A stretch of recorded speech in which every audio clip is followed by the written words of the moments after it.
Lorsqu'on regarde un film des studios Ghibli, deux questions se posent à nous. Quel rapport l'homme entretient-il avec la nature?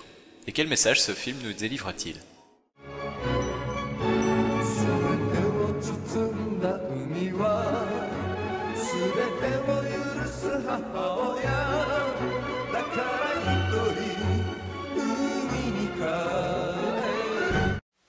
Comment tout un studio d'animation japonais a-t-il pu se mettre en place? Et comment a-t-il pu rencontrer le succès à l'international?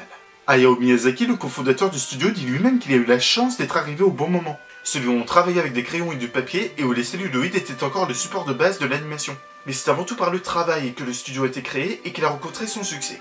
Tout ne s'est pas fait en un jour, et c'est justement pour apprendre l'histoire du studio Ghibli que je vous propose cette nouvelle émission. Au passage, il risque d'y avoir certains termes techniques que vous risquez de ne pas comprendre si vous n'avez pas bossé dans l'animation. C'est pourquoi je vous renvoie vers cette vidéo qui vous permet d'apprendre les bases de l'animation japonaise. Et si vous estimez que vous êtes assez malin que vous n'en avez pas besoin, bah ok, ça vaut risques et périls. Pour raconter l'histoire du studio Ghibli, il est important d'analyser le parcours de ses deux fondateurs, Hayao Miyazaki et Isao Takahata. Après avoir enduré l'horreur de la Seconde Guerre mondiale, les deux hommes ne se connaissent pas encore, mais intégreront vers la fin des années 50 les studios Toei. Le premier est Isao Takahata qui intégrera Toei en 59, tandis que Miyazaki l'intégrera à son tour 4 ans plus tard. Hayao Miyazaki a eu droit à un parcours atypique. Son père était le directeur de l'entreprise de Miyazaki Airplane, spécialisée dans la conception de pièces détachées, et qui a notamment fourni les gouvernails des avions de guerre Zéro. Il se passionnera pour l'aéronautique en observant la conception des pièces d'avion de l'entreprise de son père. Une passion qui l'incitera à introduire ses avions et divers appareils volants dans ses films plusieurs années plus tard. Toutefois, la mère d'Hayao Miyazaki tombera gravement malade, puisqu'elle sera atteinte en 1947 d'une tuberculose. C'est un moment très difficile à encaisser pour le jeune Miyazaki, puisque la maladie contraindra sa mère à rester au lit, pour y mourir lentement pendant près de 9 ans. À la fin de la Seconde Guerre mondiale, Miyazaki poursuivra ses études et se découvrira une passion pour le manga et l'animation, grâce au film Akujadan. Il sera déçu de remarquer qu'il n'y a aucun club de manga dans son université, et décide alors d'intégrer un club de littérature enfantine. Il sortira diplômé en économie, et dessinera énormément pour faire de sa passion du manga et de l'animation son métier. Au départ, il dessinait essentiellement des véhicules de guerre. Puis son visionnage du film Spartacus de Kubrick lui offrira une réelle prise de conscience sur sa vision d'une œuvre, et en particulier sur la guerre. Il décide alors de dessiner des personnages plus chaleureux et essaiera de redessiner les mangas d'Osamu Tezuka. Mais plus il essaiera, plus il comprendra qu'il ne fait que recopier Tezuka, sans jamais vraiment découvrir son propre style. Tous ses dessins étaient à revoir, et Miyazaki en était malade. Finalement, il aura une idée assez simple. S'il sait bien dessiner, mais qu'il n'a pas encore découvert son propre style, le mieux serait qu'il consacre son talent pour les œuvres d'un autre. Le temps de découvrir le métier et de perfectionner ainsi son propre style. C'est pourquoi il intégrera la Toei en 63, où après 3 mois d'apprentissage, il empochera un travail d'intervalliste. Il travaillera alors sur les intervalles des dogas de quelques séries d'animation, dont Ken l'Enfant Loup et les voyages spatiaux de Gulliver. Mais le monde de l'animation est encore jeune, et très irrégulier économiquement. C'est pourquoi de nombreux problèmes éclatent entre les entreprises et les animateurs, comme des salaires très irréguliers, une hausse du temps de travail, et surtout l'incertitude d'empocher un nouveau contrat une fois une série terminée.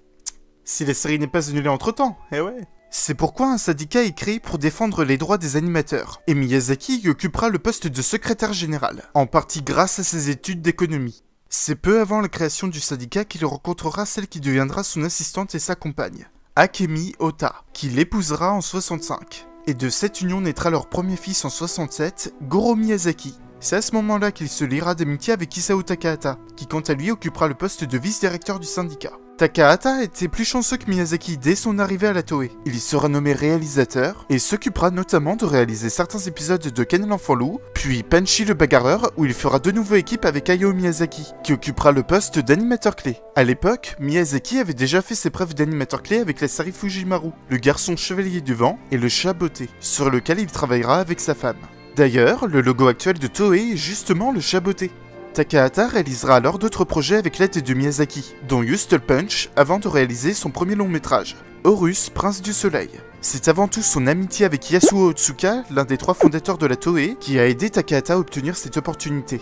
Très vite, il aura pour ambition de réaliser un film plus adulte, qui pourra ainsi parler à toutes les générations. Il bénéficiera alors d'une plus grande liberté pour la réalisation d'Horus, Prince du Soleil, et placera de nouveau Miyazaki au poste d'animateur clé pour son film. Malheureusement, le film ne rencontrera pas le succès escompté, et cet échec aura de lourdes conséquences. Yasuo Otsuka perdra la moitié de son salaire habituel, et Takahata sera rétrogradé au poste d'assistant réalisateur. Ce coup dur fera prendre conscience à Takahata qu'il n'aura pas de perspective d'avenir à la Toei. Et surtout que son souhait de créer des films originaux loin des problèmes qu'implique la rentabilité ne sera réalisable que s'il parvient à créer son propre studio, à condition de travailler sa réputation. Mais à l'époque, Isao n'a ni l'argent, ni les moyens, ni les relations pour entreprendre un tel projet, et décide malgré tout de quitter les studios Toei en 71. Il sera suivi par Miyazaki, ainsi que Yasuo Otsuka et leur ami Yoichi Kotabe, avec qui ils avaient travaillé sur le chat beauté. Ils intégreront alors les studios Ei Productions et travailleront aux côtés d'Otsuka et Kotabe sur plusieurs projets notables, dont Lupin 3 et Panda Petit Panda, considérés par beaucoup comme le précurseur de Mon voisin Totoro. Mais Kotabe quittera Ei Productions pour intégrer Nintendo et travaillera sur les franchises de Mario et Zelda avant de travailler plusieurs années plus tard sur les longs métrages de Pokémon. Comme quoi, le monde est petit dans l'animation japonaise. Mais pour revenir à Miyazaki et Takahata, ils réaliseront Alp no Shoujo Edi, en s'inspirant d'un voyage en Suisse pour la réalisation. Ces derniers quitteront ensuite la Ei Production en 77 pour rejoindre les studios de la Télécom Animation. Ils y réaliseront Conan le fils du futur, avant de confier pour la première fois un poste de réalisateur à Miyazaki, sur un long métrage de Lupin 3. Le château de Cagliostro. On retrouve déjà dans ce film certaines thématiques récurrentes des futurs projets de Miyazaki, comme la nature reprenant ses droits sur la société humaine, ainsi qu'une femme forte au car design proche de ses futurs personnages, comme Théa ou Nausicaa. D'ailleurs, la scène finale de Basile détective privé de Disney s'inspire directement de la scène finale du château de Cagliostro. À la suite de quoi, Miyazaki réalisera certains épisodes de la série d'animation Sherlock Holmes avant de quitter la Télécom Animation. Mais pour revenir au travail personnel de Miyazaki, il avait déjà entrepris avant son départ de la Toei la création de son manga Le Peuple du désert, relié en 52 pages et aura droit à une publication.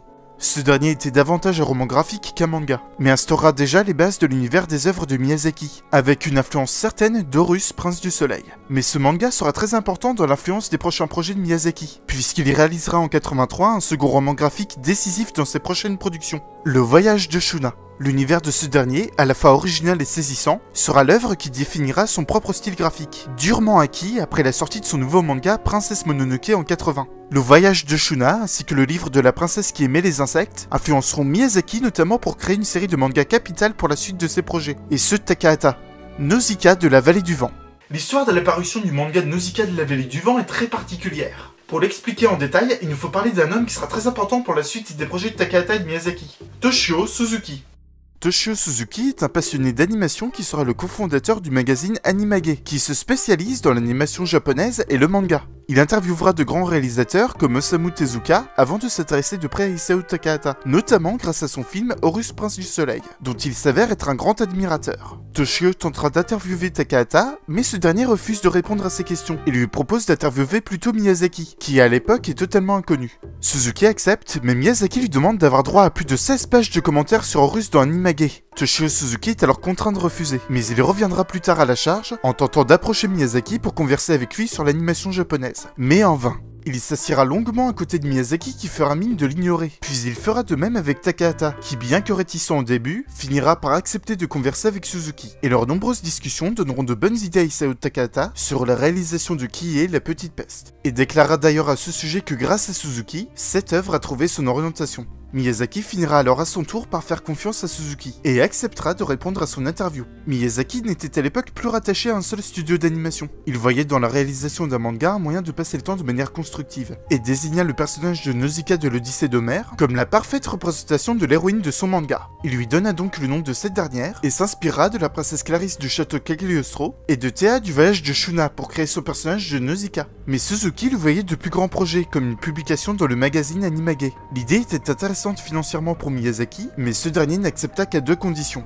La première, qu'il ait la pleine liberté sur les choix scénaristiques de son manga, et la seconde, qu'il ait le droit de stopper à tout moment son manga, à partir du moment où il retrouverait du travail. Suzuki accepta les conditions du jeune réalisateur, et entama donc la publication des chapitres de Nausicaa dans son magazine. Entre-temps, Animage souhaitait également se lancer dans la production d'un film d'animation, ce qui amena Toshio Suzuki à proposer à Miyazaki un poste de réalisateur pour un film. Toshio Suzuki, en accord avec Miyazaki, eut alors une première idée de film intitulée Le Château Diabolique de Sengoku. Les têtes pensantes d'Animage refusèrent l'idée, car selon eux, un film sans œuvre originale se vendrait très mal. Miyazaki, alors choqué par la pollution de la baie de Minamata, a pour idée de faire un long métrage intitulé Yara, reine de la vallée du vent, et accompagne son idée de quelques croquis pour illustrer une nature souillée qui parvient à subsister malgré le chaos. Le projet intéresse vaguement Animage, mais reste convaincu que sans œuvre originale, le film ne sera pas rentable. C'est alors que l'idée de faire un long métrage de Nausicaa traverse l'esprit de Miyazaki. Animage demeure toutefois quelque peu réticent à l'idée du projet, mais la petite popularité du manga de Nausicaa les incita à l'accepter. Au départ, il devait être un OAV de quelques minutes, mais Miyazaki avait une idée plus vaste et voulait au contraire un film de plus d'1 heure. Il finit par convaincre Animage et demanda à ce que son ami Isao Takahata en soit le producteur. Cette idée surprit tout le monde parce que bien qu'étant amis, les deux hommes n'ont pas du tout la même vision de la réalisation d'un film. Mais pourtant, c'est bien Isao Takahata qui en sera le producteur, à contre-cœur de ce dernier. Ils n'ont alors qu'un budget d'$1 million et un délai de 9 mois pour le réaliser. Le tout est très compliqué à gérer puisque Tokuma Shoten, en charge d'éditer le projet, n'a pas de studio à leur disposition. L'équipe de réalisation, face à l'importance du projet, fera alors appel au studio Topcraft pour les aider dans la réalisation du film. Ils feront également appel à un jeune animateur prodige, Hideaki Anno, à qui Miyazaki confiera la tâche d'animer la scène de l'attaque du géant contre les Omu, en tant qu'animateur clé. Le film, à l'époque, posera beaucoup de problèmes de réalisation, que Miyazaki parviendra à contrer en apportant certaines innovations techniques, comme le fait d'utiliser plusieurs cartes de canson superposées entre elles, en plus des celluloïdes pour animer le corps en mouvement des Omu. Le film, en plus d'être très ambitieux, se destine à aborder des thématiques matures, comme les crises écologiques, la guerre et la symbiose entre l'homme et la nature. Ils emploient alors un compositeur expérimental pour se charger de la bande sonore. Un homme dont ils ignorent qu'il collaborera avec eux pour de nombreux autres projets à l'avenir. Joe Hisaishi, qui leur proposera des musiques abstraites mais mélodieuses et grandioses, qui collent parfaitement à l'ensemble du film. C'est finalement après un long travail que le film sortira dans les salles japonaises en mars 84. Et contre toutes leurs attentes, c'est un grand succès. Le film aura un tel succès qu'un projet d'exportation à l'étranger est mis en place. Un projet qui mettra d'ailleurs Miyazaki et Takahata dans l'embarras, puisque le film sera retouché par les éditeurs américains, y compris la bande sonore, pour donner naissance à une version n'ayant rien à voir avec l'œuvre originale et à l'aspect plutôt morbide. Un tel choix incitera d'ailleurs les deux réalisateurs à ne plus exporter de films à l'étranger pendant de longues années. Mais c'est à la suite du succès de Nausicaa de la vallée du vent que Miyazaki et Takahata, grâce à Tokuma Shoten, fonderont le studio Ghibli. Il est donc important de comprendre que ce qui a fait le succès du studio Ghibli n'est pas le studio Ghibli en lui-même, mais le travail de ses fondateurs qui s'est étalé sur plusieurs années. Le studio Ghibli n'est donc pas la cause de la réussite de ses réalisateurs, il n'est qu'une étape majeure dans les travaux de ces derniers.